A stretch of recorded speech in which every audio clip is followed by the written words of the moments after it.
નીતિદાન કહેવાય. સાહેબ, આજે વિધાનસભા કાર્યવાહી નિહાળવા આપ તમામ લોકોને શું કહેશો? બિલકુલ ગુજરાત સરકારશ્રીનો આભાર માનું છું કે કલાકારોને ને માત્ર કલાકારોને વિવિધ ક્ષેત્રોના વ્યક્તિઓને વખતો વખત આ રીતે આમંત્રિત કરે છે.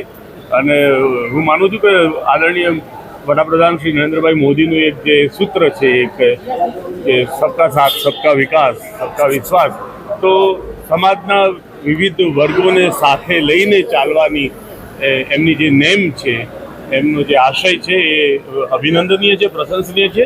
અને એક અભિનેતા તરીકે મને આનંદ છે.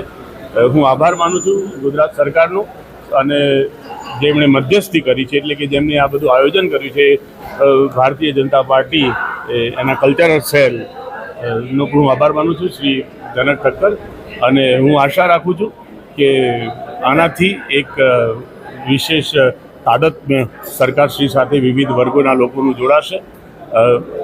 એક અભિનેતા તરીકે મને વિશેષ આનંદ એ છે કે આજે વિશ્વ રંગભૂમિ દિવસ છે, અને આવા એક સરસ દિવસે અમને અહીં આમંત્રણ મળ્યું છે. તો ખૂબ ખૂબ આભાર, અને આપ સૌને પણ વિશ્વ રંગભૂમિની ખૂબ ખૂબ શુભકામનાઓ.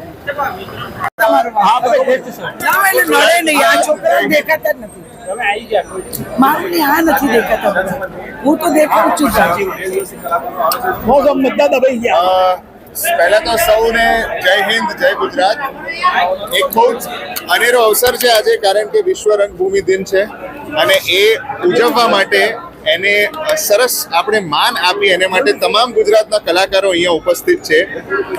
નાટક, સંગીત અને જુદા જુદા ફિલ્ડ્સના બધા જ આર્ટિસ્ટ અહીંયા ઉપસ્થિત છે, અને બધા ભેગા થઈને એક સરસ અનેરો પ્રયાસ કે વિધાનસભાની મુલાકાત લઈએ. આપણા ગુજરાતની જે સુંદર વાતો થઈ રહી છે, જે સુંદર રીતે જેનું પ્રતિનિધિત્વ થઈ રહ્યું છે, એના ભાગરૂપે વિધાનસભા જે આ ઉપસ્થિત છે એનો એક સરસ અમે લોકો લાભો લઈએ. અને ગુજરાતનો જય જયકાર ભેગા થઈને અમે જુદા જુદા ખૂણે બોલાવતા જોઈએ છે, પણ આજે ભેગા થઈને ગુજરાતની જય જયકાર આપણે ઉજવીએ અને બોલાવીએ. જય જય ગરવી ગુજરાત.